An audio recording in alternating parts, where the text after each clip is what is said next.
Um, Hi, everybody, and welcome to our Liars Fest. And of course, all of these stories will be true. We're lying when we say it's going to be a Liars Fest, but that's just the way we are. So we're going to start tonight. Thank you for coming. Did I already say that? I'm flustered because of my computer. And if I disappear again, I'll send the bios to somebody and let them take over emceeing so I'm not totally frustrated. We're going to start tonight with our featured teller, who is Bruce Marcus. And Bruce has sent me his bio, and I'm just going to read it because I haven't memorized it. Bruce Marcus lives in a log cabin he helped his father build. Wow. And this is near Boston, I guess. He never met his mother. She left home before he was born. He went to grade school with Paul Bunyan, Pecos Bill, and Slewfoot Sue, eats his own weight in peanut butter every 3 days, and hasn't had a bowel movement since 1972. Ouch. Every morning he performs 42 and a half push-ups and 1 pull-up and Verdi's Requiem. He's happiest in situations where he can be perfectly forthright and frank, which I'm sure he's going to be momentarily when we turn it over to Bruce. Let's welcome Bruce Marcus, and please, everybody, mute yourselves, except Bruce, you don't have to mute. Well, thank you, Marty, for that lovely introduction. It brought tears to my eyes, and I'm happy to report that my internet is very, very, very reliable. No, I'm just kidding. Now, ladies and gentlemen, I am a clean, sober, solid, upright citizen, and I swear that what I am about to tell you is absolutely true. I saw headlights in the sky. That's right, headlights in the sky. Now, it makes my papa skeptic, and it made my mama cry, but I saw headlights in the sky. Now, I was walking home alone from school after dark one day, and at first I thought it just some trick long winter nights will play upon your mind, but then I looked again, and to this day I'd swear instead that they were there up in the air, and not here in my head. They looked like headlights on a 50s car, some classic road machine, except they was bright and far apart, and one of them was green. They came from high out of the sky, they swooped and seemed to drift, and for a while they lit my way, till we came up to a cliff. Then they went straight, while the road went right. I think they wanted me to follow them off of that cliff back to Mars or Mercury, where they could stick me in a cage and then dissect my brain, find out what all makes me tick, and then lock me up again. But I was much too smart for that. When the road curved, I did too. That's why I'm here to tell this tale and not in some Martian zoo. Now, the subject of this headlight thing, my folks like to ignore. I eat my lunch alone at school, and my friends don't call no more. But I know you'll believe me, friends, and not think I'm just some drip who's looking for attention and slipping on his grip. No, I don't want to say they came down from another planet, but I looked and rubbed my eyes, and then I looked again, and dang it, I saw headlights in the sky. Don't mean an airplane. I saw headlights in the sky, not just a copter. No, I'm sure of it. I saw headlights in the... And you got to believe me. I saw it up there, just as sure as I'm seeing you on my computer screen right now. Some folks don't believe me, but I know you will. Some folks even say I'm crazy, but I'm not crazy. I'm not. I'm not crazy. I'm not. I'm not crazy. I'm not. Sky. Thank you. Headlights in the sky. Thanks so much. I like to take my eyes off the camera and see your appreciation, so thank you, those of you who have your camera on and are wiggling your hands. All right. Well, now I want to take a sip of water. And then invite you to my town, Boston, Massachusetts, back during the mid to late 1990s and introduce you to my friend Henry. Now, Henry is an ordinary guy, average height, average build, average looking. If you passed him on the street, you probably wouldn't even give him a second glance. And yet, he is someone to whom the most extraordinary things always seem to happen, and they happen to me as well when Henry's involved. And so, it hardly should have surprised me when my telephone rang that summer evening back about 25, maybe a little over 25 years ago, and it was Henry on the line. "Dude in distress," he said. Now, I'll just pause here a moment to explain to you that Henry was calling me from what was called back then in the 90s, you might recall, a mobile telephone. Not many people had them back then, only about 10% of the population. Henry was a little bit of a trendsetter there in that department. "Dude in distress," he said again. "I drove into a pothole. I need you to rescue me." I looked down at my half-cooked dinner and sighed. "Where are you this time, Henry?" "Ah, what a good friend you are. Calm Ave in Boston, right in front of Wilderness House." "Okay," I said. "I'll get there as quick as I can." Henry said, "You'd better bring a crane." Well, I chuckled as I hung up the phone, thinking that Henry, of course, was joking or trying to joke to make me feel a little less annoyed that I was going to have to delay my dinner. Well, it took me about a half an hour to claw my way through rush hour traffic, Boston evening rush hour traffic, and as I approached the block of Commonwealth Avenue that included the store Wilderness House, I thought maybe Henry's car had been towed away already. I didn't see his beat-up green Plymouth anywhere, and then I saw why. Just in time, I jammed on the brakes and screeched to a stop, heard the car behind me do the same thing, and then the car behind that and the next car and so on, all the way back toward the Brighton Avenue split. Amid a chorus of blaring horns, I hopped out of my car, trotted a few steps forward, and stopped. There, at my feet, was, simply put, the largest pothole I had ever seen. Now, potholes are a fact of life here in Boston. Dodging potholes is as much a part of driver's education as learning how to master direction signals. We have long, harsh winters here. They beat up on the pavement, as do the snow plows. But this pothole in front of me was another order of magnitude entirely. It was longer than a school bus is long, wider than a school bus is wide, and I stood at its edge looking 10 feet straight down onto the roof of a checkered cab. Well, it turned out Henry's car was the sixth car beneath that, and his wasn't even on the bottom. Well, altogether, I soon learned that there were about 15, maybe 18 people down in that pothole. I could barely see them down there in the twilight edges, about 40 feet down, around this surprisingly neat stack of cars. Well, any casualties? I called down. Remarkably, no one had received anything any worse than a scratch.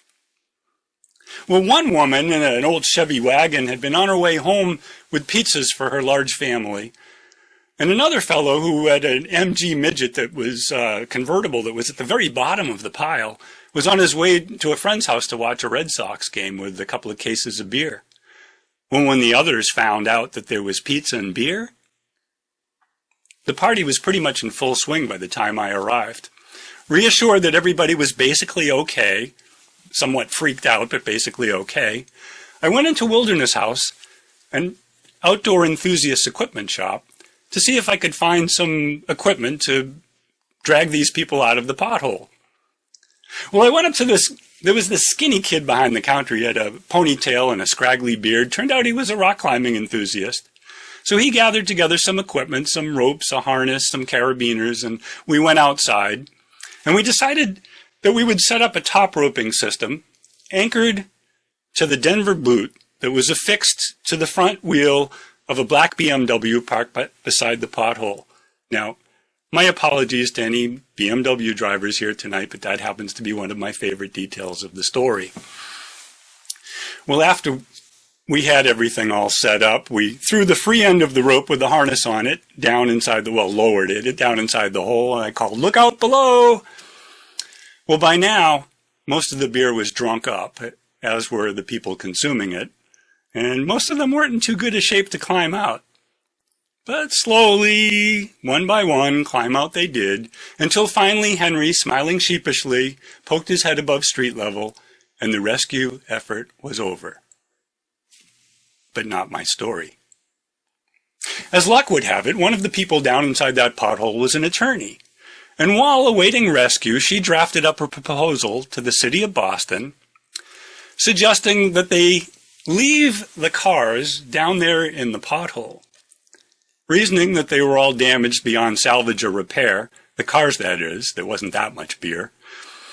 Reasoning that the cars were all damaged beyond salvage or repair, she suggested that the city leave them there in the pothole and save themselves the expense of extricating the cars, transporting and disposing of them, and also the additional expense of having to bring in more landfill to occupy the volume of space that the cars already occupied.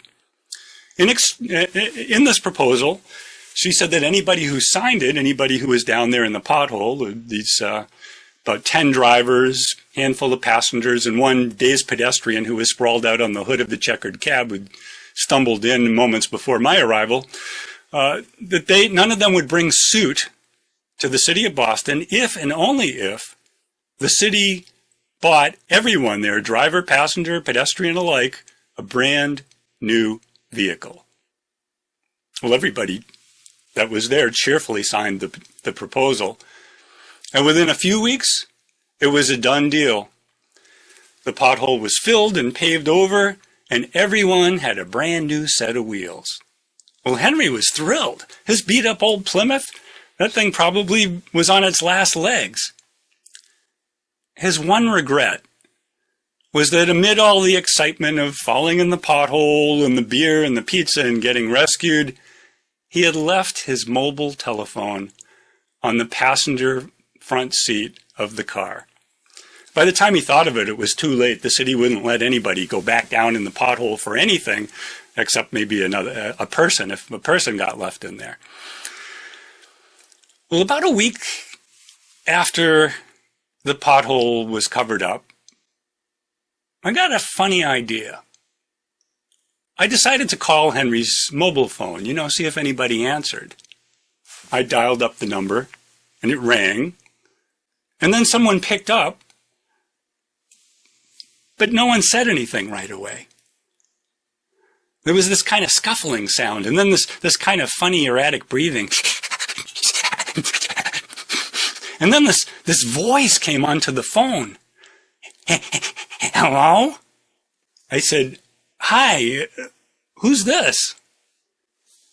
"It's me." I said, "Okay, who's me?" "This is Marty." I said, "Marty who?" "Just me." I said, "Well, all right, let's start with this, Marty. What's your last name?" "Oh, we don't have last names like you humans do." That got my attention. I said, "Marty, who? Okay, what are you?" "Me? I'm one of the many, many, many rats underneath your streets." Now, this stretched my belief just a little bit, as I'm sure it's stretching yours. A lot of people I've heard said many, many times that rats are intelligent. But I don't know. I had a pet rat once, and I routinely beat him 2 games out of 3 at chess. And a rat that can operate a cell phone? I mean, come on. But then again, I thought, who else could possibly be talking on Henry's phone right now that was buried deep beneath the street? And over the course of the conversation, I came to believe that this being was who he claimed he was. And of course, this made me a bit flustered. Yeah, I said, right. So, how is it under the street there? I mean, things under the street were great, he said, especially since the cars arrived. He and his friends and family loved exploring the cars. And for a while, there were pizza crusts and little pools of spilled beer to lick up. They were still finding the occasional slice of pizza now and again. And they were having a grand time with Henry's telephone, calling friends and relations all over the country. I found out that Willard of 1970s horror movie fame was a distant cousin of Marty's. I particularly like the rat music, he said. Rat music, I said. Yeah, he said. He played me a sample. Somebody had left a CD in the dashboard of a car. Well, the thumping bass line came on, and then this angry male voice talking about the inhuman conditions in his urban neighborhood. Oh, I said, you mean rap music? Oh, he said. Is that what it is? It's kind of dark down here, difficult to read. Well, we had a pleasant conversation, if you consider talking about eating 3-week-old pepperoni pizza pleasant. And eventually we said goodbye. And as I hung up the phone, I wondered if I should tell anybody about my little chat with the rat. I dearly wanted to tell Henry. I mean, knew that sometime in the not distant future he was going to receive a telephone bill with some rather surprise charges on there. But I thought, if I tell my friends and family, they might kind of question my credibility or maybe even my sanity. And after a few days, I began to question whether it actually happened. I figured maybe I dreamed it. You hear stories, with all these wild things, and then, people wake up, it was just a dream. After about a week, I really began to wonder if this conversation had taken place. So I dialed Henry's mobile phone number again. It actually, surprisingly, took no small amount of courage to do that. And I listened as it rang once again. And once again, somebody picked up. But this time there was a human voice on the phone. It was clear that Henry's mobile number had now been given to a new customer. An office. A City of Boston office. And not just any City of Boston office. Good morning, a cheerful woman's voice chimed. Pothole hotline. Well, my story could end right there, but no sooner did I hang up from that confusing conversation when my phone rang again. It was Henry, calling from what I found out was his new mobile phone. You're not going to believe this, he said. I drove into another pothole. Henry, I said, do you have AAA? No, he said, and it wouldn't do any good. They don't have AAA here. What do you mean they don't have? Who's they? Henry, where are you? Henry said, remember last Wednesday when I drove over to Kenmore Square to buy Red Sox tickets for us for later in the summer?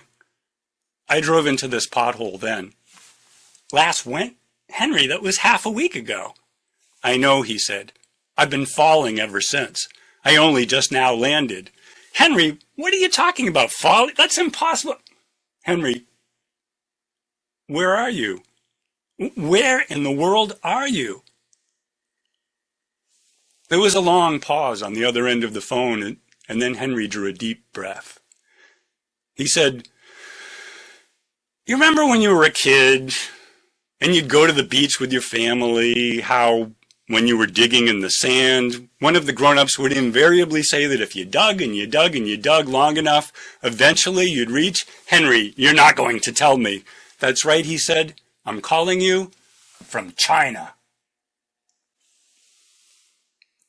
And that is a story that I call the whole, H-O-L-E, truth. Thank you.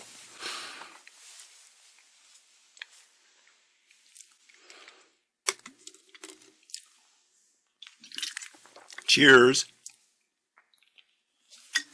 For this next one, I need to wet my whistle, turn on my original sound,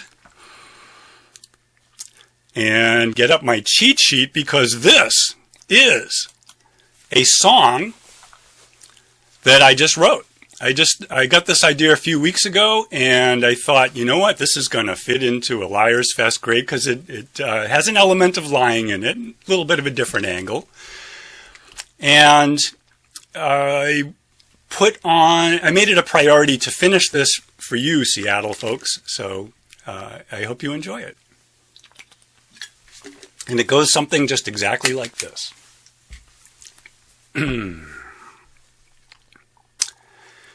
Each morning at dawn, I wake up and yawn. I climb out of bed and get dressed. And while my wife snores, I do my chores before we sit down to breakfast. Some bills I might pay or put things away, nothing too taxing or hard. Then I grab some seed and endeavor to feed the wild birds who visit our yard. I grab up a sack and head out back. Each morning I make sure to do it. There's millet and safflower, thistle and sunflower, cracked corn, and 3 cakes of suet. This morning I found no birds around, at least not those I usually see. But there was one in the bright morning sun, a penguin who blinked back at me. There's a penguin at my feeder, featherless, flightless, and free. A penguin at my feeder, he's staring right back at me. Instead of towhees, flickers, and phoebes, blue jays and cardinals and finches, there came in the night, dressed in black and white, this bird 3 feet tall, not 3 inches. You might think absurd, this tall flightless bird from somewhere halfway around the planet. You might not believe, yes, it's hard to conceive, but I tell you he was there, damn it. Now something felt wrong, without bird song, and no feathered friends there to see. None of them dared, I think they were scared, by the sight of the penguin and me.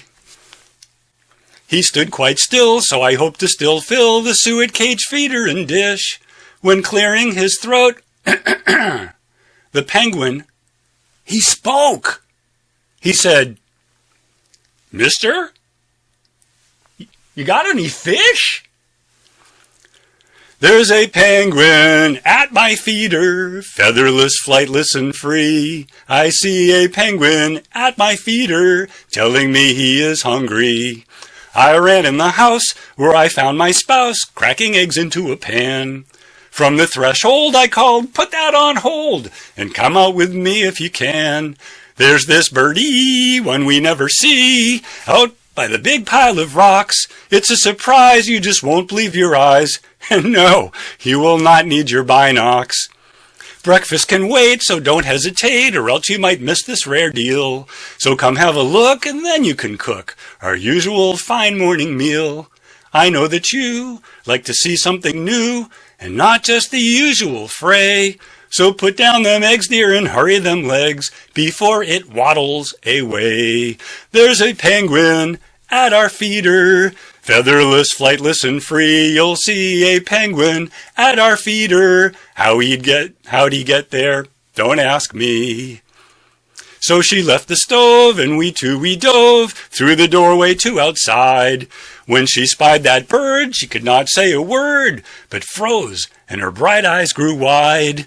Then she stepped back as his wings he flapped, and wiggled his big wide round bottom, and I thought she'd choke when again the bird spoke, saying, "I'll take some fish if you got 'em."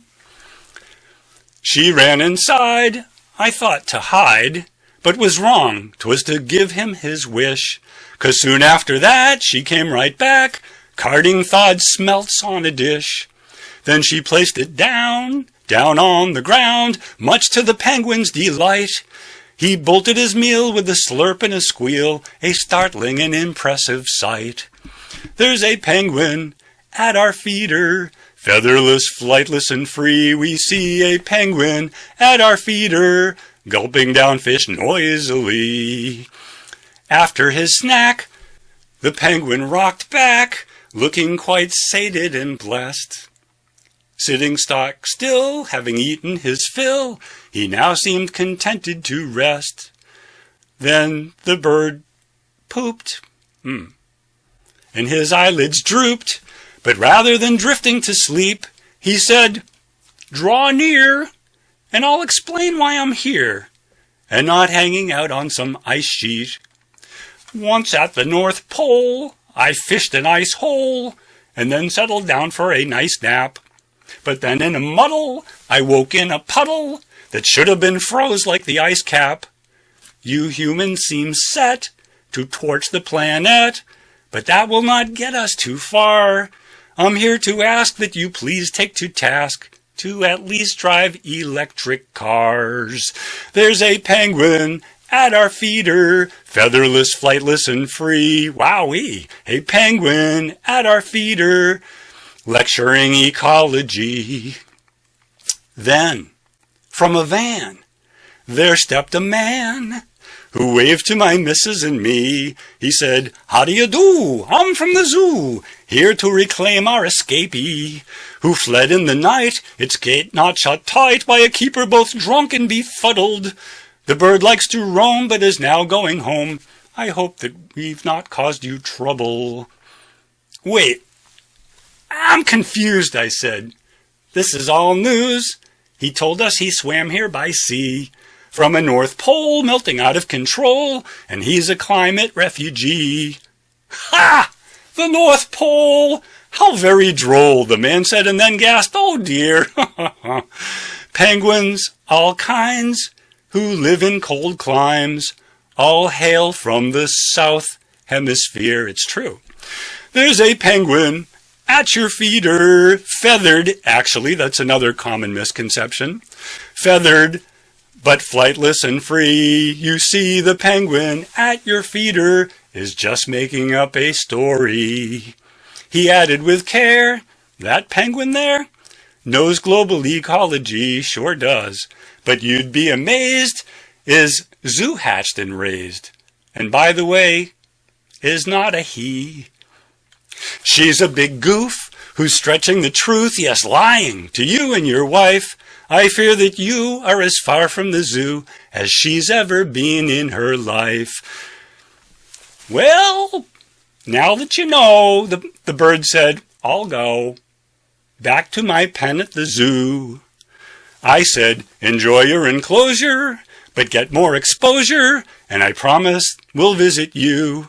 And thanks for the warning about global warming," I told the penguin and man.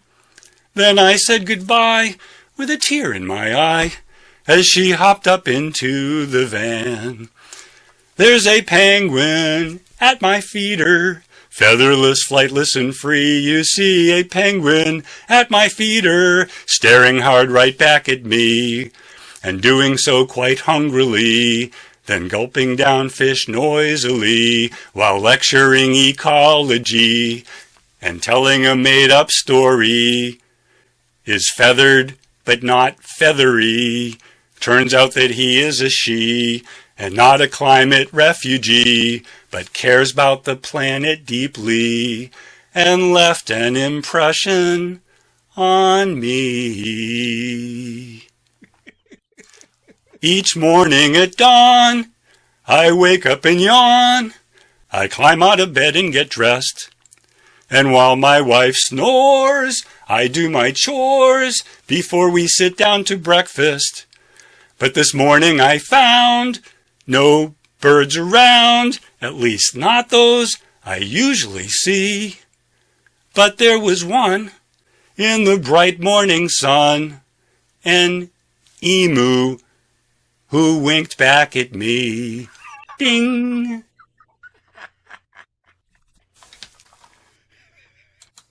The surprise guest at my feeder.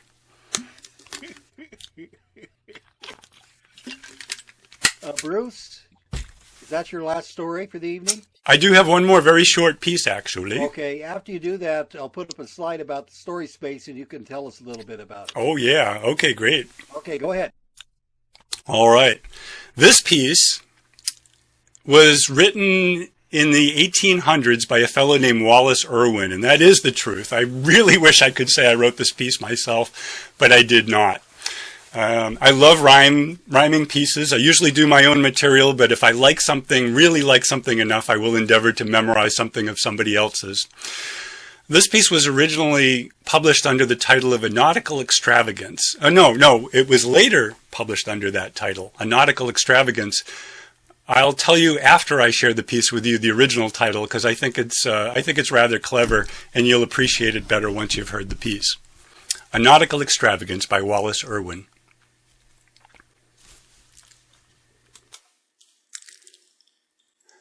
I stood one day by the breezy bay, a-watchin' the ships go by, when a tired tar said, you all know what a tar is?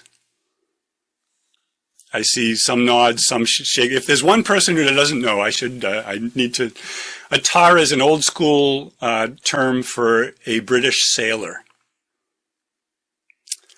So I'll start over. I stood one day by the breezy bay, watching the ships go by, when a tired tar said, with a shake of his head, I wished I could tell a lie.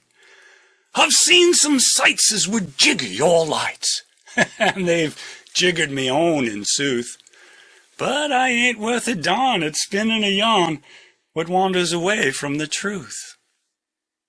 We were out in the rig-a-jig, just a mile and a half to sea, when Captain Snook, with a troubled look, he comes and he says to me, Oh, Bosun Smith, make haste forthwith and hemstitch the forward sail, accordion pleat the dory sheet, for there's going to be a gale. I straightway did what the captain bid. No sooner the job was through than the north wind, woof, bounced over the roof, and murdering lights she blew. She blew the tars, sailors you'll remember, right off of the spars, and the spars right off of the mast. Sails and pails and anchors, woo, and nails flew by on the wings of the blast. Well, the galley shook as she blew the cook straight out the porthole glim, while pots and pans, kettles and cans went clattering after him. She blew the fire from our gallant stove and the coal from our gallant bin. She whistled a pace past the captain's face and blew the beard off his chin. Oh, whizzle me dead, the captain said, and the words blew out of his mouth. We're lost, I fear, if the wind don't veer and blow a while from the south. And whizzle me dead. No sooner he'd said them words that blew from his mouth, when the wind switched round with a hurricane sound and blew straight in from the south. We opened our eyes with a wild surprise and never a word to say. In changing her tack, the wind blew back the things that she'd blew away. She blew the tars, sailors, back onto the spars, and the spars back onto the mast. Back flew the sails, the pails, and the nails, which into the ship stuck fast. And before we could look, she blew back the cook straight into the galley coop. Back dropped the cans, kettles, and pans without even spilling the soup. She blew the fire back into our gallant stove, where it burnt in its proper place, and all of us cheered as she blew the beard back onto the captain's face. Well, there's more o' me tale, said the sailor hale, as would jigger your lights in sooth. But I ain't worth a darn at spinning a yarn what wanders away from the truth. A Nautical Extravagance by Wallace Irwin, originally published under the title, the amusing, clever title, Trade Winds. Thanks so much, everybody. Thanks for listening to me. And But Bruce, if you want to talk about your story space. Sure do. Thanks. Let me bring it up again. Once upon a time ago, a story and a rhyme ago, there was a cat named Brother Blue who lived in Cambridge, Massachusetts, and he and his missus started a weekly gathering of storytellers in 1992, before that story with Henry even took place. And that weekly Tuesday night gathering has gathered almost every single Tuesday since the beginning of 1992. I think we're second only to the Toronto's 1001 Friday nights of storytelling in longevity, as far as I know anyway, for weekly gatherings. And we meet every Tuesday night on Zoom. Sometimes we're hybrid, but we're always available on Zoom. So it runs from 7 p.m. to 9 Eastern time, which was about 4 to 6 your time. And we have an open telling at the beginning with an 8-minute limit, and then a weekly featured storyteller who always rocks the house. We not too long ago we had this wonderful woman named Eva Abram, I think it was. Yeah. And Marty and Ann stop in from time to time, and not infrequently, and we'd love to see all of you there. And thank you for letting me talk about it. Yeah. So notice the website is storyspace.org. And if you go to that, you can find information about it. You can find out how to get into their programs. They put an invitation up every Tuesday night, and there's a link on their page to tell you how to get to the invitation. And if you want to tell a story, you can sign up by 7 o'clock with 8-minute stories. They do like to feed the kitty, so keep that in mind as well. And thank you, Bruce, very much. The reason for that is because we pay our features. Yay! Well, we pay ours too, and that's one reason why we have a purple hat. But we'll get to that a little bit later. And we have a few other regulars or visitors here also. I didn't mean to leave anybody out. Alan, Ed, Janet, and Kat. And if I left any of you out, Nancy Lee stops by from time to time. And I saw, where'd she go? Never mind. I can't think of the name, and she was here and she's gone. The woman from India. What's her name? Yeah, Shilpa, she's here. Yeah. Where is she? Shilpa. She's hiding behind her name. She doesn't have her stuff turned on, but she's here. Oh, I see her name now. Hi, Shilpa. Anyway, yeah, she's there sometimes. So are we ready to continue? Sure. Okay. So Let's give one more. Let's round of applause for Bruce. Now that I Awesome can see stories, you all Bruce. without the screen share in the way and your lovely faces. yeah, I always go to gallery even when I'm spotlighted, which means I don't know if I'm spotlighted right now or not. But I am. Okay. I guess I better behave then. So I'm going to tell next because despite being flustered by my computer and being nervous that I'm going to be cut off in the middle, I actually don't have a lie tonight because I listen to Science Friday every Friday that I can. That's an NPR show, if y'all don't know, and they talk about current science stuff for 2 hours, and it's awesome.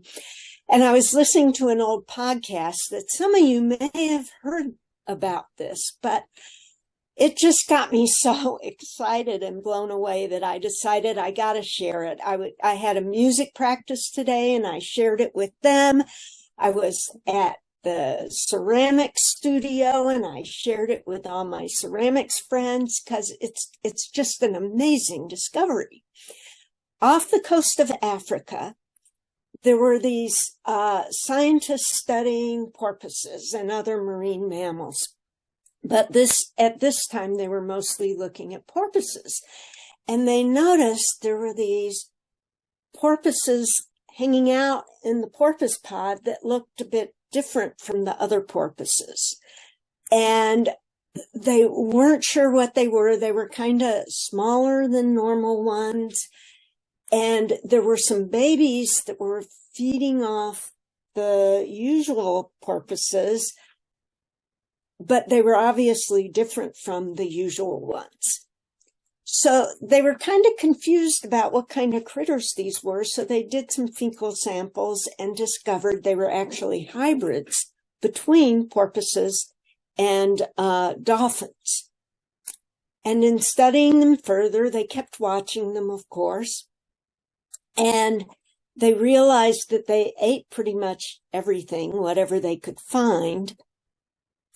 And when they took them into the vet and checked their health, they realized that they weren't aging. The adults appeared to be really, really old. Like no aging at all was showing up on them, which they attributed to the hybridization. Of course, if you think about a mule, it's a cross between a donkey and a horse, and it's both healthier and stronger than either one of those animals. So they kind of thought, well, maybe because these are hybrids, they just don't age. They've got some kind of mutation that keeps them from aging. And so they called them mule porpoises just because they couldn't think of what else to call them. The favorite food of these creatures was young seabirds, whether it was gulls or terns or all I can think of is penguins now, but those are seabirds, but not off the coast of Africa. Sandpipers. That's them.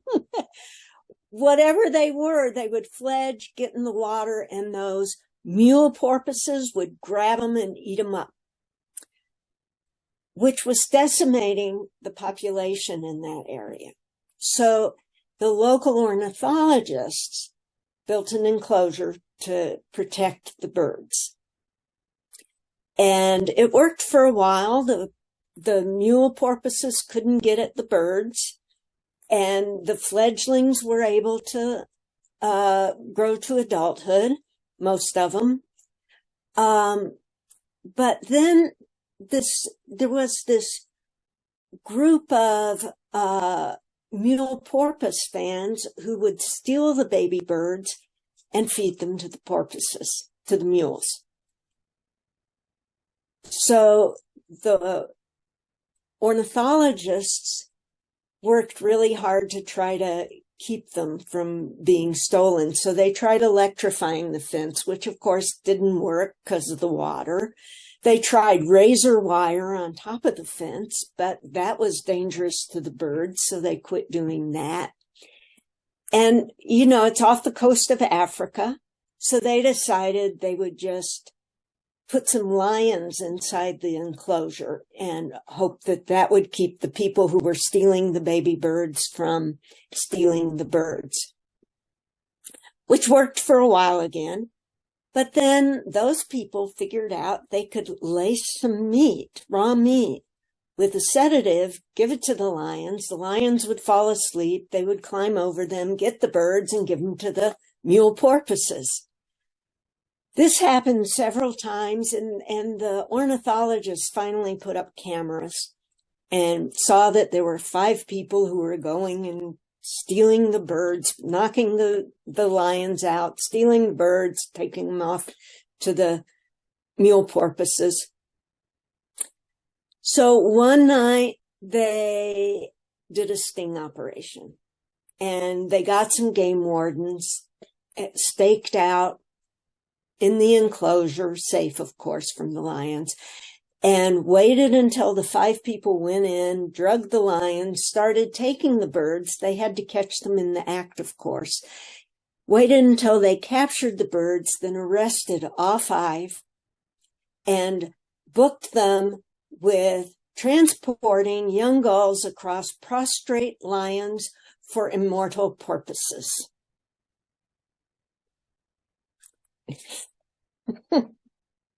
It's a true story.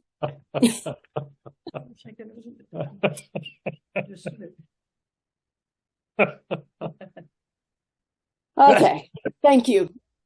And I forgot to introduce myself. I'm Marty Fallshore. I get to be the MC tonight. I'm in Ellensburg, Washington. Thank you, Marty. This is Aletha. Sorry. Hi, wherever you are. I don't have a camera, sweetheart. My name's Aletha. And hi, Aletha. Hi. I was just listening to your story and everybody's clapping and whatnot. And I can't do that because I don't have a webcam yet. Oh, okay. Well, thank you.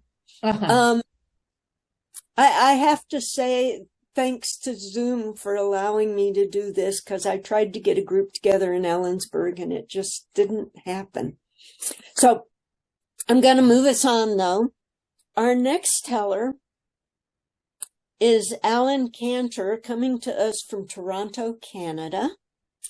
And I've just met Alan, so I don't know a lot about him, except that he's from Toronto and he's a storyteller, and that's about all I know. And I didn't take the time to make stuff up. So, although I think he used to have a giant head of hair and a big beard, and he took it all off special for this occasion. So let's give a round of applause for Alan.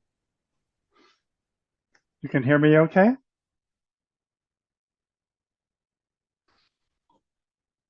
Like a lot of young children, I was a stamp collector, starting when I was very young. But something shifted when I turned 13. I became a philatelist. Don't get any funny ideas. That's just a name for a fancy-pantsy name for a nerdy, avid stamp collector. My fascination with stamps began very early in life. I can't even remember when it began. It seems like I was always interested in stamps. I do remember that when I was 8, my parents bought me a large green stamp album for my birthday. And that's where I put all the stamps. Even at the age of 7 and 8 years old, I would order stamps by myself from a mail order stamp company in Maine. And I was only interested in large, colorful, artistic stamps. I think I got that from my mom. You see, for as long as I can remember, my mom only purchased the beautiful, artistic, commemorative stamps that Canada Post issued every month. From my mom, I learned that when I was preparing an envelope to send, I had a choice. I could pick a small, little, drab green stamp showing Her Majesty Queen Elizabeth II, or I could choose a stamp that featured the sunshiny face of Canadian humorist Stephen Leacock with a twinkle in his eye, or a photograph of a dank, damp forest floor in the springtime, brilliantly blooming with white trilliums. As much as I shared my mom's stamp aesthetic, sometimes I thought she went a little bit too far. When she was sending out invitations for my bar mitzvah, she chose a sport-themed stamp. I was so embarrassed by it. Didn't she realize I have no interest in sports? But instead, she chose a stamp that had like silhouettes of 4 curlers against a gaudy background of concentric circles of all sorts of awful colors. But I quickly got over my embarrassment, I think because my mom spotted something. She saw that I was a bit upset by the choice of the stamps. You see, it turns out she needed to send 60 invitations, but she had bought an entire sheet of 64 curling stamps. There were 4 left over, a corner. And my mom explained to me that stamp collectors value the corners, the corner 4 of unseparated stamps because they're rarer.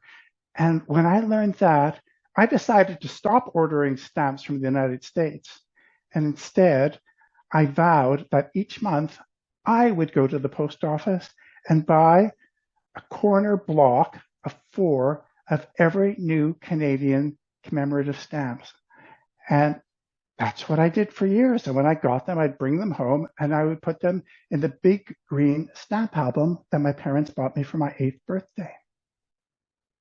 When I was 16, Canada Post issued a commemorative stamp to mark the 100th anniversary of the death of Canadian Dutch painter Cornelius Kregoff. It featured a blacksmith shop in wintertime. If you looked at it really carefully, you could see people being drawn, people sitting in sleighs being pulled by horses. You could see a blacksmith leading a reluctant horse into the shop for reshoeing. And if you looked really carefully, there was a tiny dog playing in the snow. The day after I bought these stamps, I was sitting at breakfast and I heard on the CBC News, Canadian Broadcasting Corporation, that Canada Post was officially withdrawing the Kregoff stamp because of a printing error. Turns out that every other stamp has a little tiny black line, maybe 1/100 of an inch, obscuring part of the blacksmith shop. I ran to my bedroom. I removed the big green stamp album that my parents gave me for my 8th birthday. I opened it up and I studied the stamp, and it took a while, but then I spotted it. 2 of the 4 stamps had the printing error. I was ecstatic because for the first time, I was in possession of a rare and valuable stamp. I practically floated to school that day, and when I arrived, I saw my best friend, Robert, and I told him about my good fortune. And he just shook his head pitifully at me. He said, "Cantor, you're thinking about this all wrong.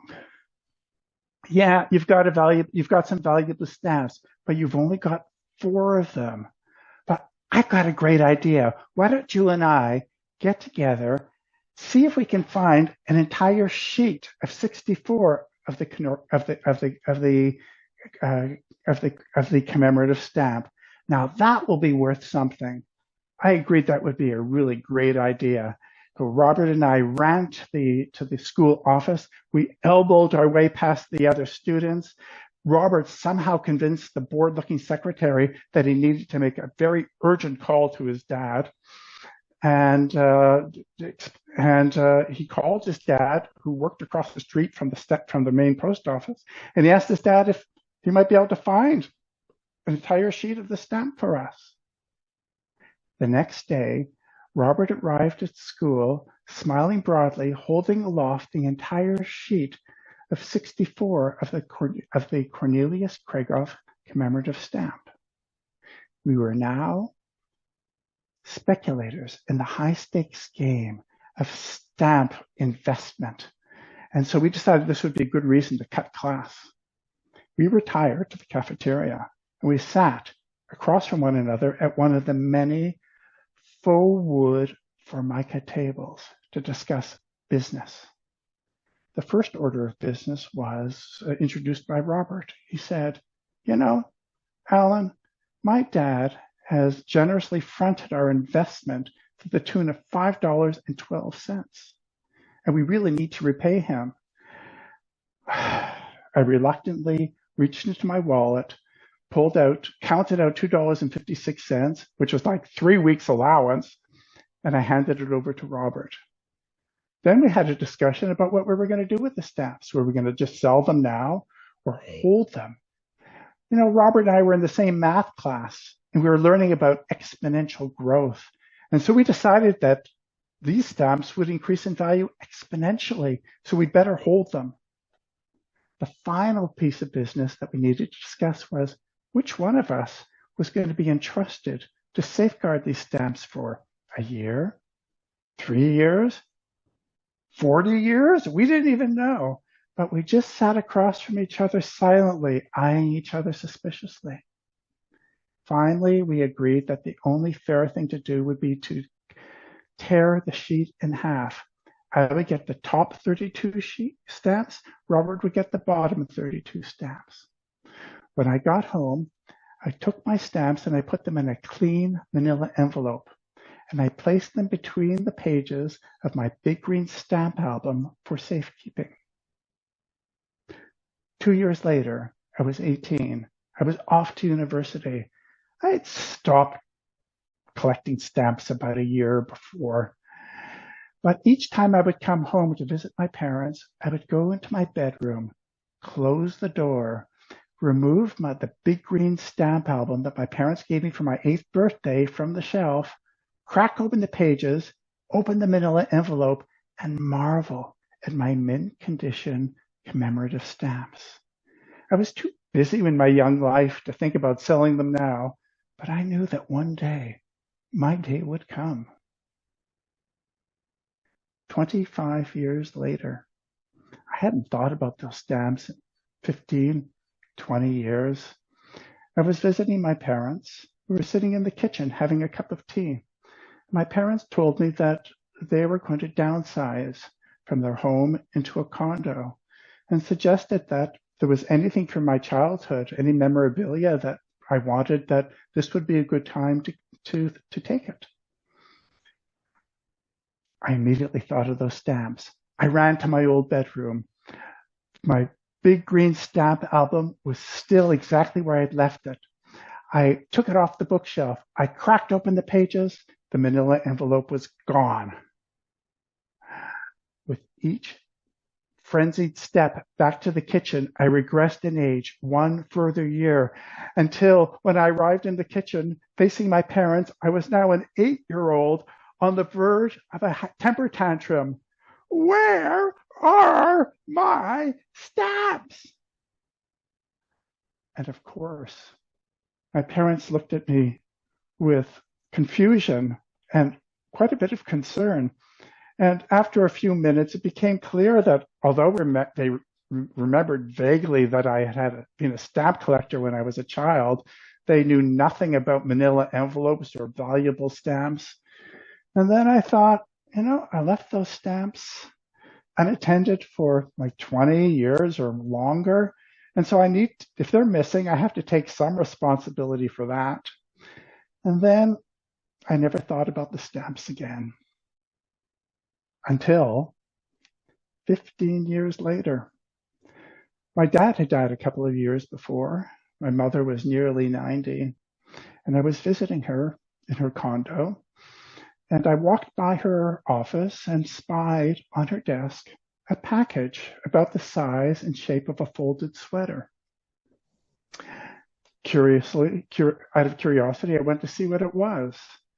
And it was a package that my mom had mailed, but that Canada Post had returned for insufficient postage. It was plastered with my Cornelius Krieghoff commemorative stamps, all $2.50 worth, but now the stamps were separated. They were creased, they were mutilated, they were spindled, they were worthless. Here's my theory about what happened. After I left home, my parents used my bedroom as a guest room. Perhaps one of their guests saw my stamp album on the shelf, took it down, cracked open the pages, and the manila envelope probably slipped out and went under the bed or the dresser or who knows where. And sometime later, when my mom or my dad, probably my dad, was tidying up, he found this envelope that had $2.56 of stamps, which is enough at that time to send 3 local stamps, 3 local letters. And knowing my mom's appreciation for beautiful, picturesque stamps, gave them to her. And now that the mystery was solved, I began to wonder, what would those stamps have been worth had they survived? And so I checked online. The Cornelius Krieghoff commemorative stamp had indeed increased substantially in value. It was worth 10 times what I had paid for them. So those $2.56 worth of stamps could now maybe be sold for $25. At this point, 43 years had passed, which meant that they had appreciated in value 57 cents per year. At that point, I stepped into my time machine because I wanted to have a conversation with my 16-year-old self. I decided as I was traveling back in time that I would not tell him what became of the stamps, but there were 2 things I wanted him to know. For a 16-year-old, you're a pretty savvy investor. But one thing, If you want to be a philatelist and you want to keep stamps for the long term, you better find a better place to keep them than between the pages of the stamp album that your parents gave you when you were 8 years old. This story is called The Cornelius Krieghoff Commemorative Stamp.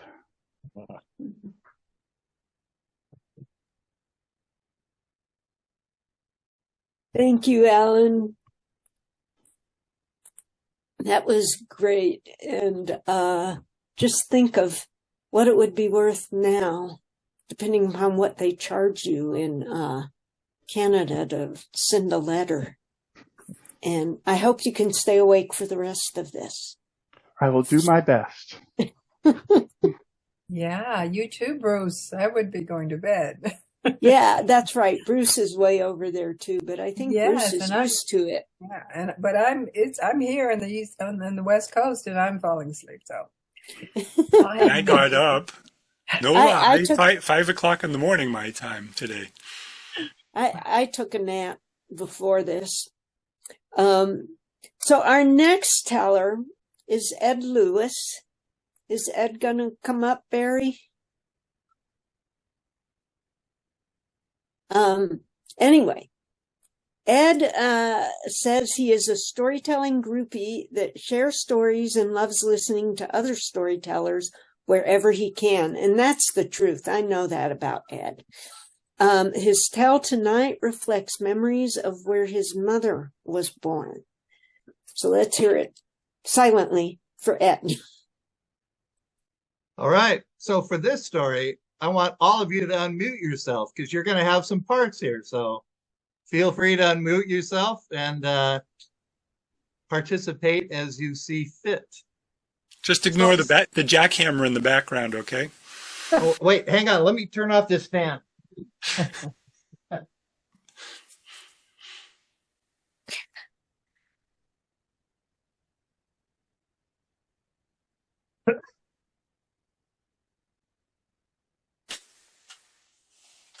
Some of your rats that are running around. Okay, so some of you may have heard about the bridge to nowhere from Ketchikan, Alaska to Gravina Island with a population of 50.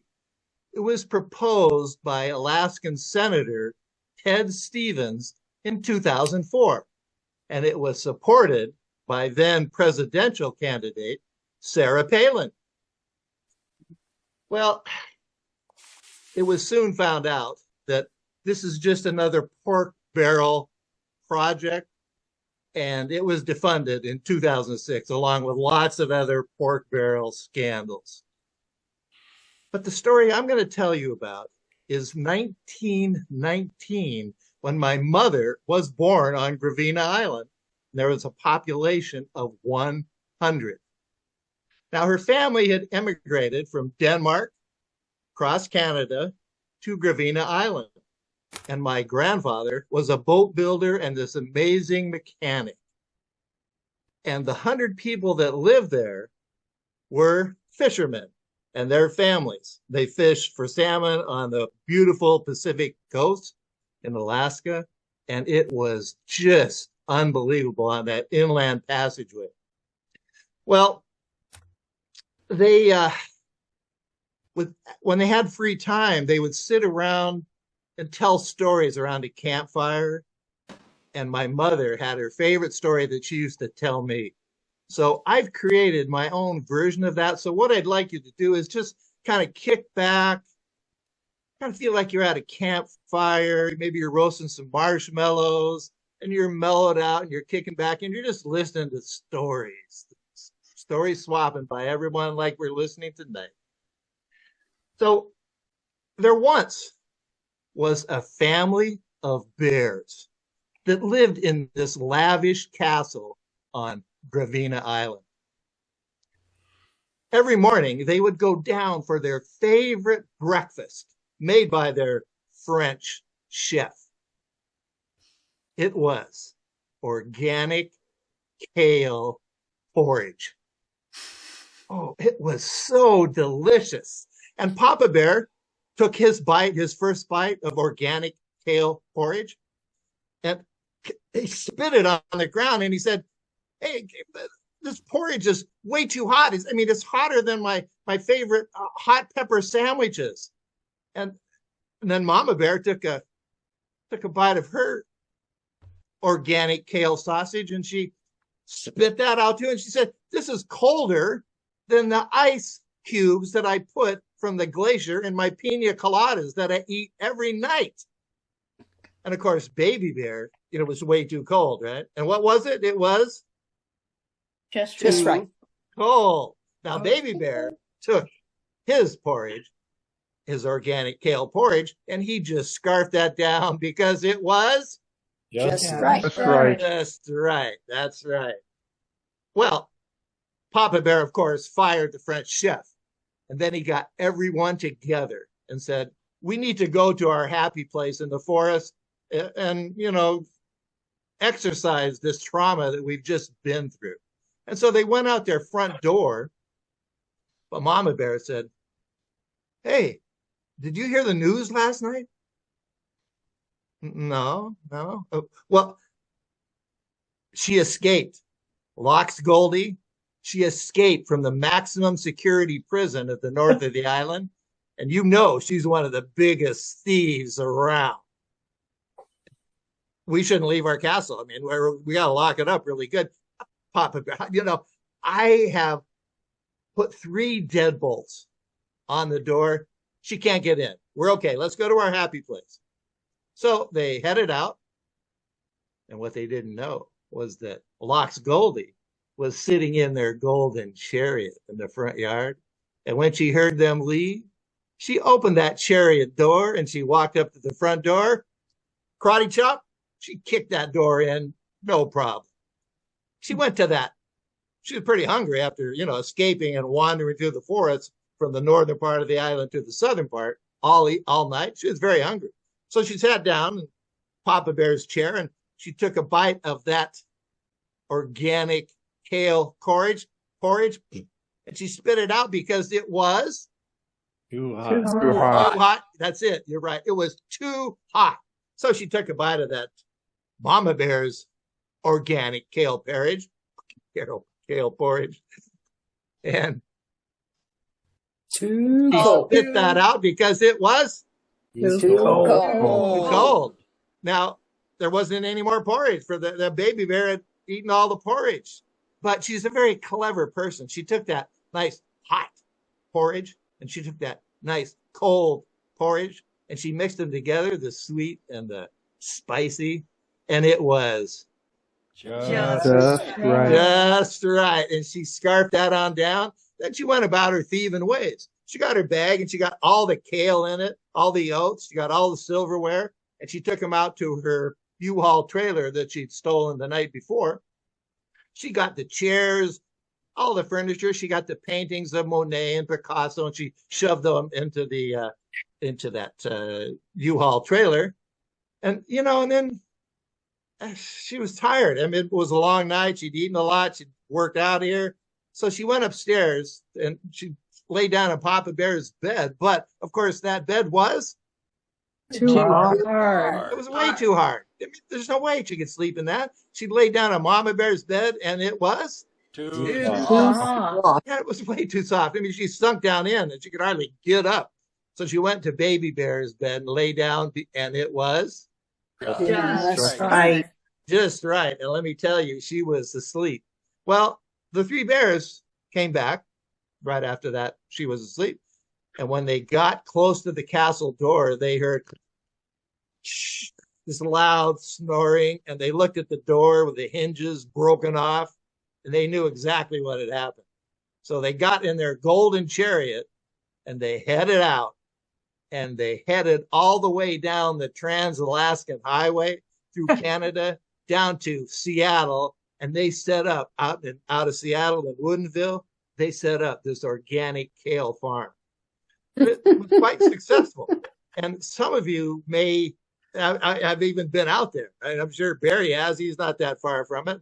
And Ellensburg, it's not too far to get over there to Woodinville. And Lox Goldie, she kept her thieving ways, and She was always one step ahead of the sheriff. But let me tell you what, if any of you own a castle, beware, because she might be coming down the road to your castle.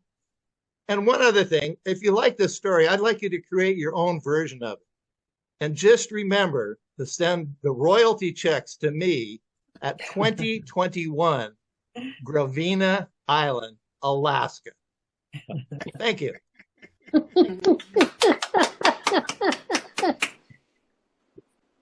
Thank you so much, Ed. Is that why you wanted to know if I was telling the story I told the other night? Right. About whatever it was. Pigs. The three little pigs as told by the wolf.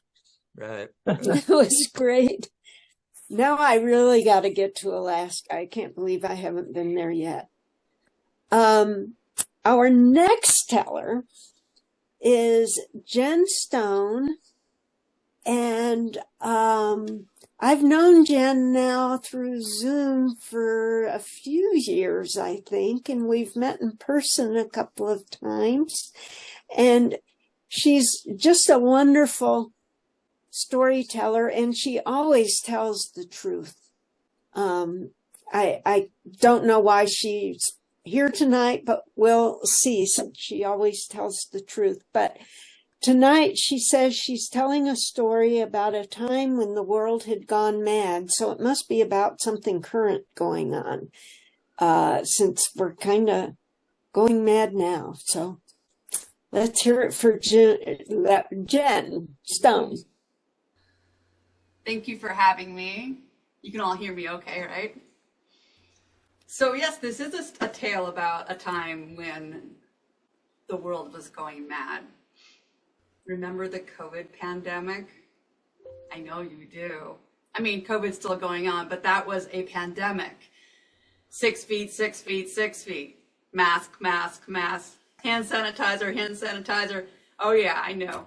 Well, in the early days, I was really scared, like a lot of us were. I would cross the street when I saw people coming down the sidewalk, so I didn't have to go anywhere near that. I wiped down my grocery cart before I went in the store.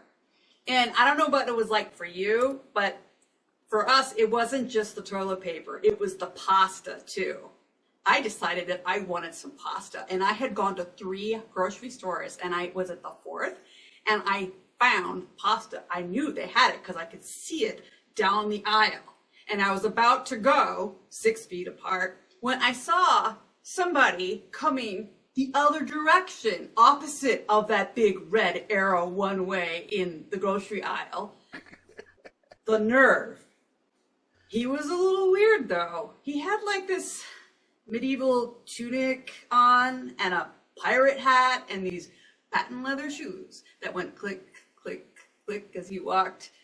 And I'm just kind of like taking this in when I felt something brush by me, and there was another guy that went by me and went right up to him, and he was wearing a similar attire.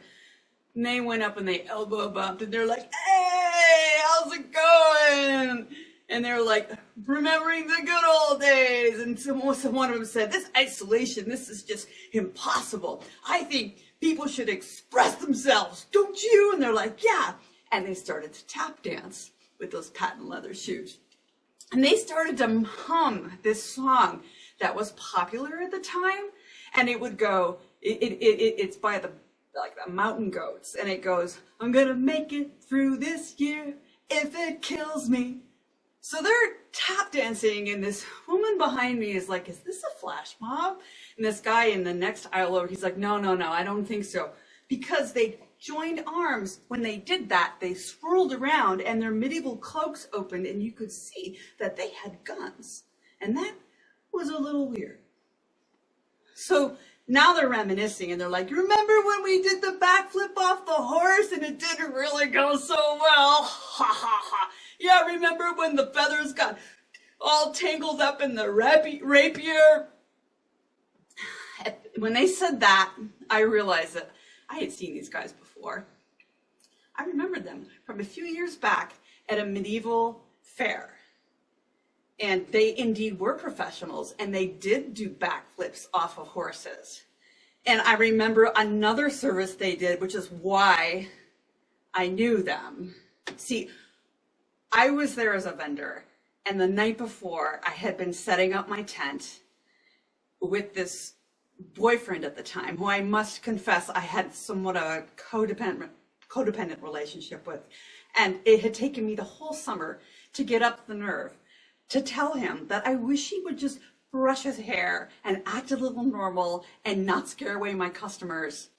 And he was so insulted that he dropped everything, got in his truck, and left with the food and the water in the truck in an area that had no cell phone service.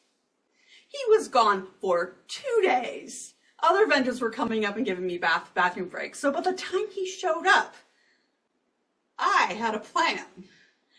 I put him behind the booth, and then I took a couple shillings and I went to the tavern where I would find these guys. I told them the story, and I hired them for their services because they were also professional Shakespearean insulters. And they said, "Where is he?" And I pointed and led the way, and they went up to him, got down on one knee, and said things like, "Thou art a boil, a plague sore, young fry of treachery." Yeah, I knew these guys in the grocery store. And so I knew that they weren't really mad, because like medieval people with their medieval cosplay people, they're very serious about their costumes. And just imagine, you know, if you're isolated in your home all by yourself and you've got this amazing wardrobe, I wish I could see it, like going to the grocery store would just be a fun event. Except for those guns. Like maybe they like went around a dark corner in their mind. So I'm gonna still stay back a little bit. Well, while this is all going through my mind, this shop boy with a ruddy face and pimples and hair blinking up to like exaggerate his shocked expression because he doesn't know what he's supposed to do. He arrives with one of those industrial fans, like this high, big fan, turned it on down the aisle, hoping that it would sort of encourage them to leave. And so while they're tap dancing, "I'm gonna make it through this year if it kills me," the fan blows, and one of the guys goes, "Perfect!" And he rips off his mask, takes his hair down so it can blow in the wind, and now they're singing a little operatically. I mean, this isn't even an operatic song. "I'm gonna make it through this year if it kills me, if it kills me, if it kills me." The shop boy is thinking he needs to have a better plan, so he comes down the other side of the aisle past me, driving a forklift. Brave boy. He's getting closer and closer, and we still don't know, like, if these people are really safe people to be around. And he gets closer and closer, and just as when he's about to touch them, they both jump up, one on each of the forks of the forklift, singing wildly with their hair and everything out. And as it's rising, so he rises the forklift, and as it goes up to the top of the shelving, they find a secret cache of toilet paper. One of them rips it open, starts juggling with the toilet paper. Of course it gets loose, and it starts getting tangled up in the sprinkler system, which is causing a whole other sort of scene going. At this point, the woman behind me, who was wondering if it was a flash mob, well, she loses her mind. She has decided that she is going to have pasta for dinner. And she rushes by me down the aisle underneath the forklift. And at this moment, one of the guys pulls out his gun. Everybody's gasping. What is he gonna do? He points it in the air and he shoots it. And out comes all kinds of sparkles and confetti and cupcake sprinkles. And it goes up in the air and it creates this formation like a fireworks display. And then when it's done, it goes shoo, and it smackers this woman all full of stuff. The gun had to make this little explosion, and it put a spark in the air. It lights the toilet paper on fire, which set off the sprinkler system. Great distraction. So now the boy is pushing them down the forklift, down the aisle, through those huge plastic strips down into the bowels of the grocery store. Everyone who was waiting for pasta scrambles in the aisle, and miraculously they start sharing. And some of them are humming, "Gonna make it through this year if it kills me." I slip on my patooey, and I have all different kinds of color all over my clothes, and that's why I knew it was cupcake sprinkles, because I tasted it. By the time I made it to the cashier, I swear that woman must have been on break when all that happened. Because she looks at me and she goes, "Dear, did you find everything you were looking for?" And I looked at her and I smiled and I said, "Yes, and I think a whole lot more."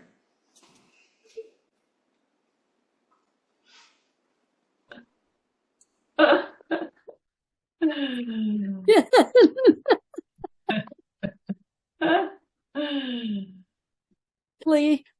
Avoiding carbohydrates, but now I got to get some pasta. That was hysterical. I've heard pieces of that before, of course, but you've developed it so beautifully. Thank you so much.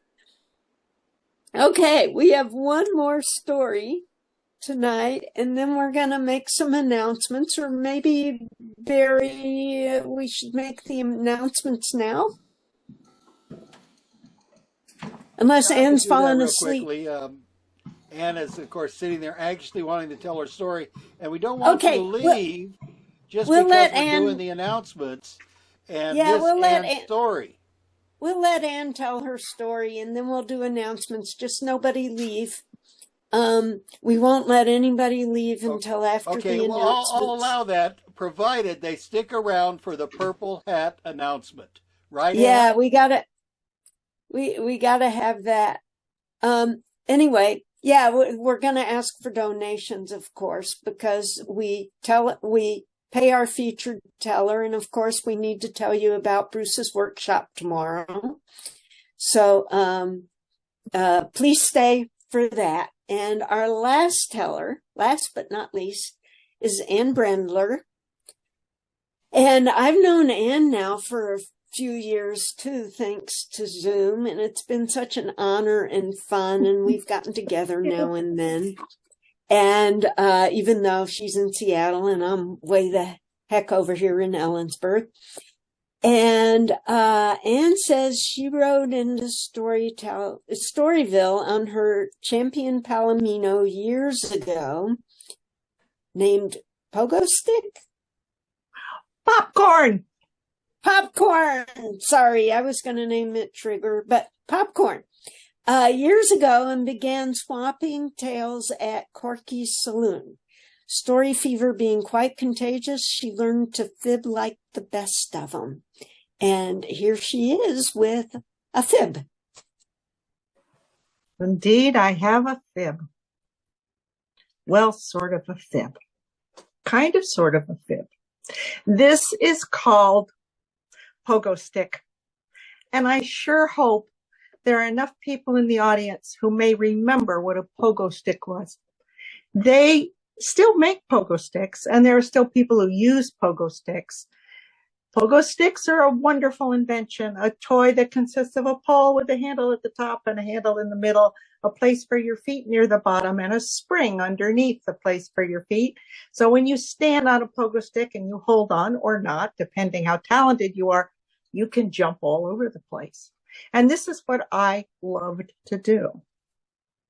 However, when my story starts, I wanted a horse. Now, you may imagine that growing up in suburban New York, wanting a horse was not the most practical idea that I'd had, and my parents indeed had turned it down. They couldn't figure out how I was going to care for a horse, how I was going to feed it, where I was going to stable it, and where I was going to buy a saddle. And they were pretty well right. I tried asking Santa Claus for a horse. I tried wishing on my birthday candles for a horse.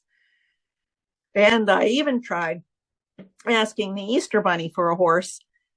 But everyone knows you can't fit a horse into an Easter basket. So I never got my horse.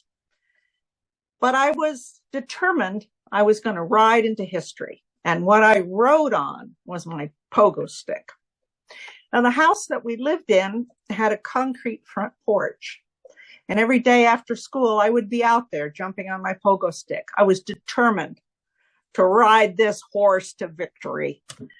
And I jumped and I jumped and I jumped and I jumped. And one afternoon, I jumped 103 jumps consecutively without falling off. And I thought, well, this is great. And I kept going. I went right on down the front steps. That was 5 steps. In addition to the 103 that I'd already bounced on the front porch, I added another 5. And then I kept jumping. I kept jumping all the way down our front walk till it met the sidewalk. I hadn't fallen off yet, so I kept going. And I turned the corner there and jumped right along the sidewalk until I got to the end of the street where there was a stop sign, to which I paid no attention. And I kept going. I turned right at the corner, right by our pine tree and our hedge, and I went around the corner onto Stellar Avenue, and my brothers were playing ball in the street. And they noticed me coming, and I waved. I actually took one hand off and held on with one, and I waved, and I said, look at me. I haven't fallen off yet. It's like 250 jumps, and I'm still going. And they started to laugh, and they wanted to try my pogo stick. And one of them even started making like I was achieving some sort of athletic victory, and announcing it like it was a baseball game. And here she comes, top of the 9th inning, Annie at the bat. And I started laughing so hard I fell off. I said, you guys, you got to quit it. And then they wanted to try the pogo stick. Well, neither one of them could do it. And I got back on it, and easy as pie. And I could even jump now without holding on at all. Look, Ma, no hands. I could hold that pogo stick between my knees and still jump along. I was doing great. But by the time the afternoon was over, I decided I needed to up the game somehow. I needed to, I don't know, go to the moon. I was frustrated with just jumping. And I decided that maybe height was the thing. If I could just jump higher and higher and higher, push the envelope, that's what I was going to do. So on my way home that afternoon, I stopped at the home of our backyard neighbors, Mr. and Mrs. Elms, a really nice retired couple who's, Mr. Elms, poor guy. He had tried to grow his lawn, but we kids in the neighborhood just ran everywhere in the backyards playing all kinds of hiding games. We played sardines and we played hide and go seek, and everybody's yard, which probably could have been pretty nice, wasn't as nice as they dreamed of. And I had busted through Mr. Elms's hedge more often than was really fair, but he was still really nice to us. So I rang the doorbell, and Mr. Elms answered. He had all this snowy white hair and the wire rimmed glasses, a typical kind of grandpa looking guy. And I said, Mr. Elms, I'm really sorry that I've busted through your yard so many times, but I'm wondering if you could help me with this. And I held up my pogo stick. I said, you see, it's got this heavy duty spring on it. And I'm really good at jumping. I can jump along. I can do at least 250 jumps without falling off, as long as my brothers aren't cracking up at me. And I just wonder, is there something that I could put on it so instead of jumping many times, I could jump high? I could jump really, really high. And he said, oh, piece of cake. Come on down to my workshop. So we went down the wooden stairs, wooden railing, down to the basement where he had a workshop that was unbelievable.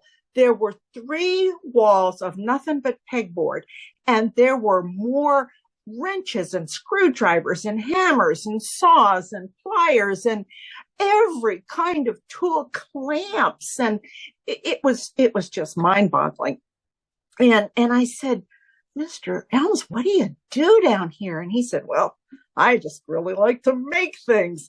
And now let's see what you want. You need something to help you bounce higher. Is that right? And I said, oh, that's what I need.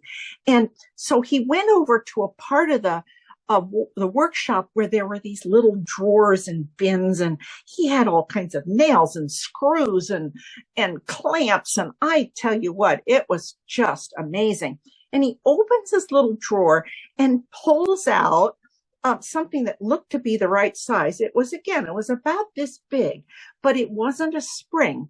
It was like, he said it was an air cylinder, and that once he had installed it, with the pressure of my jumping, it would react and send me increasingly higher into the stratosphere if I needed. And so I said, oh, that would be really great. That's just the sort of thing I'm looking for. And he said, I'll put this on for you. It won't take but a minute. And so he started working on it, and he said, I think if you come back in the morning, I'll have it all set for you. I'll work on it overnight, and when you come back tomorrow, it'll be just fine. I said, well, what time can I come by? And he said, why don't we say 8 o'clock? Yeah, right after breakfast. Okay, I'll be there. And sure enough, I could hardly go to sleep that night because I knew I was going to have virtually a new pogo stick in the morning. And I did get maybe couple hours of sleep, and I went back the next morning, and Mr. Elms was ready. He had this pogo stick. I couldn't believe my eyes. It did have this red air cylinder on it. And he said, now we got to go out and try this. He said, it took me a few hours, but I think you're going to like the product. And so we went out to his front yard, and he said, I know I've been growing that hedge, but I would really like to see. You should test it. You should test it on my hedge and see if you could jump over into your yard. Do you mean it, Mr. Elms? Do you really, really want me to jump over your hedge? Oh, yeah. You gotta try this. This is the real McCoy. This is what you need. And so I got on my new pogo stick. I held on just like I'd been used to, and I took a few jumps, and then all of a sudden I was airborne, and I went clear over that hedge. It was amazing. It was the lift of my lifetime. And the mulberry tree was out there too. And so I jumped again in my own yard, and kaboom, I went up over the mulberry tree. And I tried to do little jumps, but I kept doing larger and larger jumps. And I got round to the side yard, and I could see where the boys were all set up. Oh, they were going to play football that day, but it was too early in the morning for them to be playing football. So I jumped around the outside of the house. I jumped up and peeked in my dad's window, and I jumped and jumped and jumped and peeked in my window. I could see my little sister in there messing with my things. She was breaking my crayons, but okay, I could at least see in my second floor bedroom window. And I kept jumping and jumping and jumping. And I went down the street in the direction of the high school, which was a Saturday morning, so it's okay. It wasn't open, but I could see the clock tower, and the clock tower was actually cringing away from me. And I didn't care. I just jumped right over that clock tower, and I looked back at it, and it had straightened up again. I guess it really was cringing about my approach. I jumped, in 3 or 4 bounces. I was downtown in my hometown, and there was a Congregational church right there on Fifth Avenue in my hometown. And I could see the steeple was ducking because it thought I was going to jump over. And sure enough, I did. I took one big bounce, and over I went over the steeple. And then I went bouncing back, maybe 5 or 6 bounces did it. I got back to the side yard and the boys were out there and they were playing. They were getting organized for touch football. And I jumped over the offensive line and I jumped over the defensive line. And it's a miracle the NFL didn't come and sign me up to make some touchdowns for them. And anyway, I just kept going. That night when I got into bed, I thought, well, I know how I'm going to use this. I'm going to go for gold in the Olympics, in the pole vaulting. I wonder if they'll let me use my pogo stick for pole vaulting. I don't know. I wonder, this was my biggest plan. I was going to challenge NASA with the Mercury Redstone rocket, the rocket that took Alan Shepard up into the atmosphere. I was going to write Alan Shepard and say, look, I can challenge you. I can go higher than you can go on the Mercury Redstone rocket. So I sat down and I wrote him this long letter about how wonderful I was jumping. I actually sent the letter, but I never heard back. I'm still waiting for that letter. But I don't know what's happened to my pogo stick. I never got to challenge Alan Shepard and the Mercury rocket, but you know, if I ever find my pogo stick again, I'll just bet you that I'll be up there in the stratosphere. Thank you.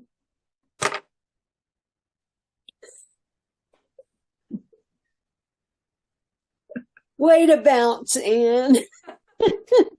Always had a bouncy personality. Yes, indeed. That was great. Thank you, everyone, for this wonderful evening. And now Barry has some announcements.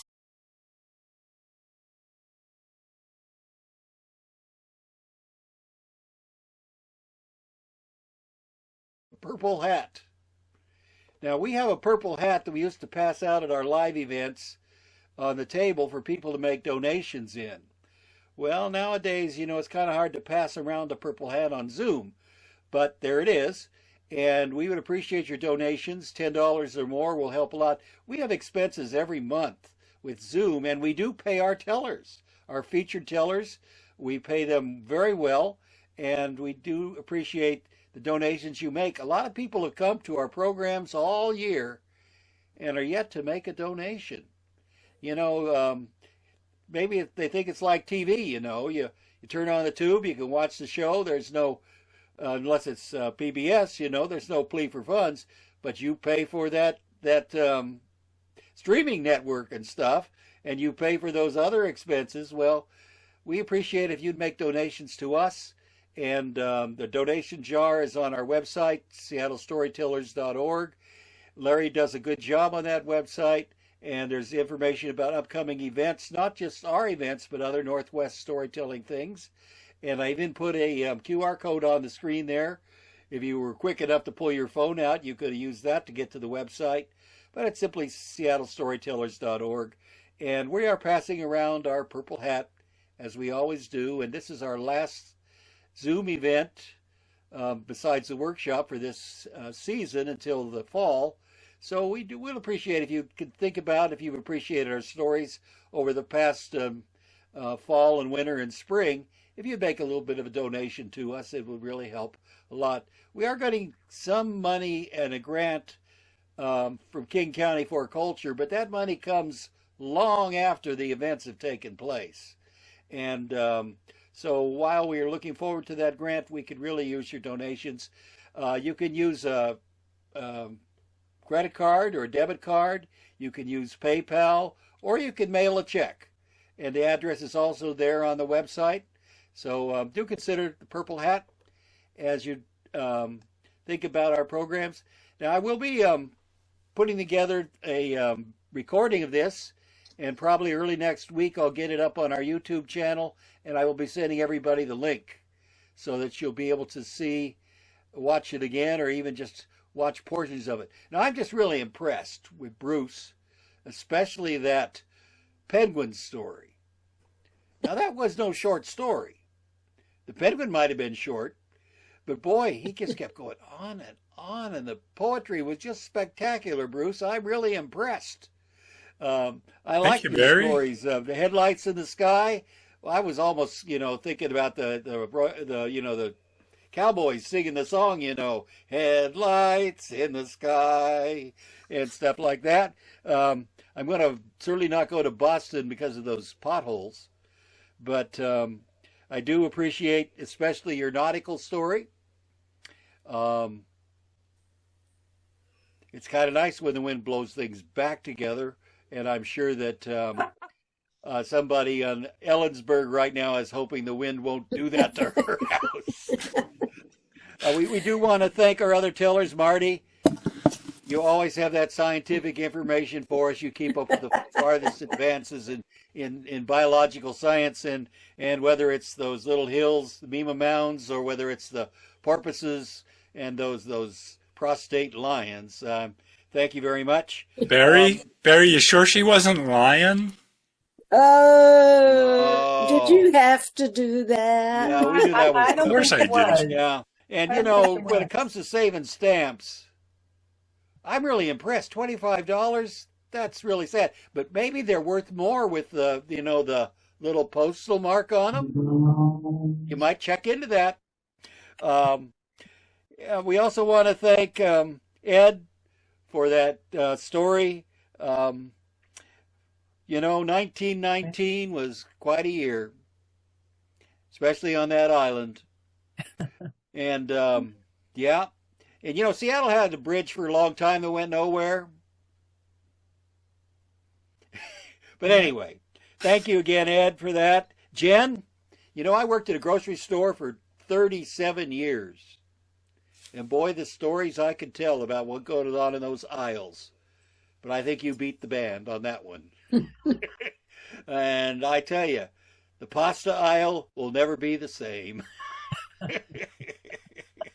And every time you tell a story, especially from a child, the voice of a child, it's just so wonderful. I just love, you come alive as an 8-year-old, and you might not have gotten a horse, but you know what happened to Slewfoot Sue when she got on Pecos Bill's Widowmaker, Lightning. Yeah. I mean, she never came down. At least you're still with us to tell the story. So thank you all for your stories this evening. We're looking forward to seeing you again in the fall. And we are having a planning meeting coming up on August 10th for our next season. And you're welcome to come and help us plan our program. If you have any ideas of tellers or other things you'd like to suggest, I'll put information about that in my email I'll send out later next week about the time and date of that. It's going to be on Zoom on a Saturday morning. And do think about it. Our board needs some help. We're getting old, and a number of us have gone on to that great storytelling circle in the sky. And so we could really use a few more members. I'm going to let Marty close things up here for us. And thank you all for coming tonight. It's been a wonderful evening. Well, thanks, Barry. You sort of summed it up very nicely. And I thank all the tellers and all the work you put into your stories, Ann, Ed, Alan, Jen. And I hope folks can make Bruce's workshop tomorrow. And I especially thank Bruce, of course, for your stories. And thank you, Seattle, for inviting me. It's our pleasure. And the penguin story, oh my God. That was just, I wish I'd have come up with that. And when you said they were coming from north, and I was like, no, that's the mistake.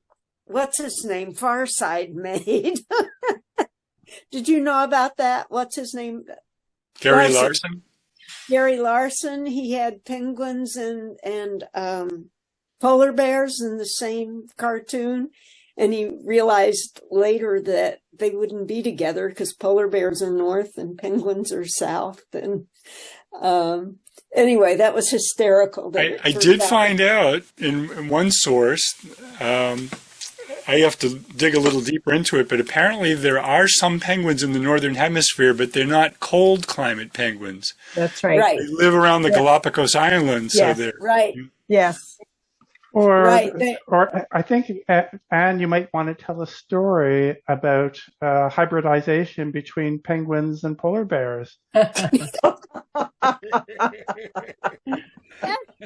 the other side of my story that I have to work on. And maybe it's a braided story, Eva, but you know, we all want to live forever, right? So what if we hybridize humans and chimps and we end up with that inability to age?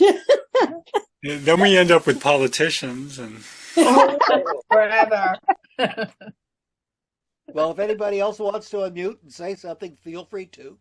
Oh, we're good. We just That's an even better story, Bruce. well, I'm just going to Bruce, say I'm good looking night. forward to your Good workshop night, tomorrow. Eva. I'm Yes, I registering gotta- now. Yeah, good night. oh, great! Thank you so much. Looking forward to having you there. Thank you, everybody, Yeah. and see you tomorrow, Bruce, and a whole bunch of other people, I hope. And Thank Ellen, you we all missed for you tonight, coming. but Yeah. Bye. thanks. You're welcome. Good night. Thanks Good night, again. Good night, everybody. Good night. Good night. Barry, do you have a minute to stay on? I just want to